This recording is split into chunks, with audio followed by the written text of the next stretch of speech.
What are the কি challenges facing software engineering? তো software engineering এর ক্ষেত্রে কি কি মেইন চ্যালেঞ্জ রয়েছে যেটা ফেস করতে হচ্ছে আমাদের? তো ফার্স্ট অফ অল যে চ্যালেঞ্জ রয়েছে সেটি হচ্ছে লিগেসি চ্যালেঞ্জ।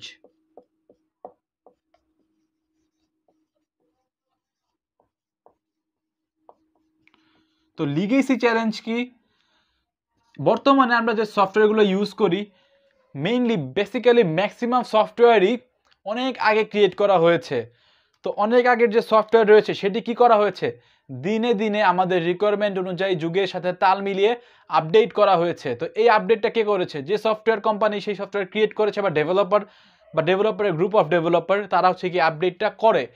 তো এই আপডেট করাটা হচ্ছে একটা অনেক বড় একটা চ্যালেঞ্জ, যেখানে সফটওয়্যারের দাম কিন্তু বাড়ানো হয় না, কস্ট আগের মতোই রাখা হয়।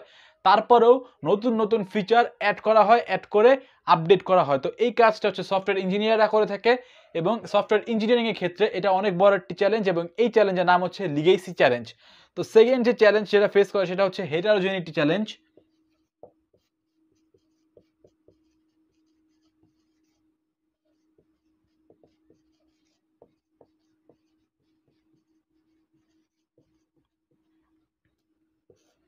তো হেটারোজেনিটি চ্যালেঞ্জ কি?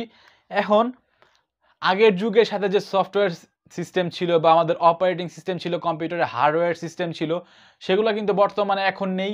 দিনে দিনে এই সব কিছু কিন্তু আপডেট হয়েছে। অপারেটিং সিস্টেম, হার্ডওয়্যার সিস্টেম, যা যা সব কিছু, সাপোর্টিং সিস্টেম, নেটওয়ার্ক সিস্টেম, সব কিছুই কিন্তু আপডেট হয়েছে। তো এখন আগের যে সফটওয়্যার ছিল সেই সফটওয়্যার বর্তমানের যে আমাদের সিস্টেমগুলো এসেছে সেগুলোর মধ্যে কি চলতে হবে। তো এমন একটা সিস্টেম থাকতে হবে যেখানে হচ্ছে যাই আপডেট আসুক না কেন, সফটওয়্যার আপডেট করা যাবে, আপডেট হয়ে সেগুলো বর্তমানে যে সিস্টেমগুলো রয়েছে সেগুলোর মধ্যে চলতে পারবে, তাই না? তো সেই চ্যালেঞ্জকে বলা হয় হচ্ছে হেটারোজেনিটি চ্যালেঞ্জ, যেখানে বিভিন্ন মাল্টিপল অপারেটিং সিস্টেম, সে কয়দিন আগে ছিল উইন্ডোজ 8, তারপরে আসলো কি 10, তো সামনে 12 আসবে, 13 আসবে, 14 আসবে। তো বর্তমানে যে সফটওয়্যারগুলো আমরা এখন ইউজ করছি উইন্ডোজ 10-এ, সেগুলো অবশ্যই উইন্ডোজ 12-এও চলবে, 15-এও চলবে, এরপরে আপ টু দ্য ইনফিনিটি, যা মন চায় তাই আসুক, সবগুলোর মধ্যেই চলতে হবে। তো থার্ড যে চ্যালেঞ্জ রয়েছে সেটি হচ্ছে, ফার্স্ট চ্যালেঞ্জ দেখলাম হচ্ছে লিগেসি চ্যালেঞ্জ, সেকেন্ড চ্যালেঞ্জ দেখলাম হেটারোজেনিটি চ্যালেঞ্জ, এবং থার্ড চ্যালেঞ্জ হচ্ছে ডেলিভারি চ্যালেঞ্জ।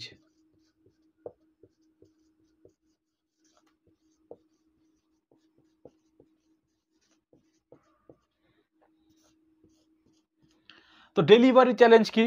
এখন সে হচ্ছে আমাদের যে কাস্টমার রয়েছে, সে আসবে, সে তার রিকোয়ারমেন্ট বলবে, তো সে চায় একটা হাই কোয়ালিটি ফুল একটা সফটওয়্যার, বাট সে টাইম দিচ্ছে খুবই কম। অর্থাৎ ক্ষুদ্র টাইমের মধ্যে যে ডেভেলপার বা ইঞ্জিনিয়ার, সফটওয়্যার ইঞ্জিনিয়ার, তাকে অল্প সময়ের মধ্যে হাই কোয়ালিটি ফুল একটা সফটওয়্যার সাপ্লাই দিতে হয়। এটা অনেক বড় একটা চ্যালেঞ্জ, যেখানে হচ্ছে সে, আমরা মেইনলি টাইম নেই কেন, একটা সফটওয়্যার যদি আমরা ক্রিয়েট করি, আমরা মেইনলি টাইম নেই এই জন্য যাতে সফটওয়্যারের কোয়ালিটিটা ভালো হয় বা একটা গুড একটা প্রোডাক্ট আমরা বের করে আনতে পারি। কিন্তু কাস্টমার কি চায়? সে চায় তাড়াতাড়ি তার কাজটা হয়ে যাক। তো এই জন্য টাইম দেয় খুবই কম। তো এই ক্ষুদ্র টাইমের মধ্যে হাই কোয়ালিটি ফুল একটি সফটওয়্যার যদি আমরা প্রডিউস করতে চাই, তো এটা একটা অনেক বড় একটা চ্যালেঞ্জ হয়ে দাঁড়ায়, এবং এই চ্যালেঞ্জের নাম হচ্ছে ডেলিভারি চ্যালেঞ্জ। তো আজকের লেকচার ভিডিও এই পর্যন্ত। তো আজকের লেকচার ভিডিও এই পর্যন্ত আমরা আমাদের সফটওয়্যার ইঞ্জিনিয়ারিং এর যে অধ্যায়গুলো রয়েছে, ফার্স্ট অধ্যায় মোটামুটি বেসিক সব কিছু কমপ্লিট হয়ে গিয়েছে, আশা করি বুঝতে পেরেছেন। যদি আজকের লেকচার ভালো লেগে থাকে অবশ্যই এবং অবশ্যই আমাদের ইউটিউব চ্যানেলকে সাবস্ক্রাইব করে নেবেন, এবং ভিডিওতে লাইক দিবেন, কমেন্ট করে জানাবেন কেমন লাগলো। তো ভালো থাকবেন, সুস্থ থাকবেন, এখানে বিদায় নিচ্ছি, এবং সেকেন্ড লেকচার ভিডিওতে আমরা দেখবো হচ্ছে সফটওয়্যার ডেভেলপমেন্ট লাইফ সাইকেল। আসসালামু আলাইকুম।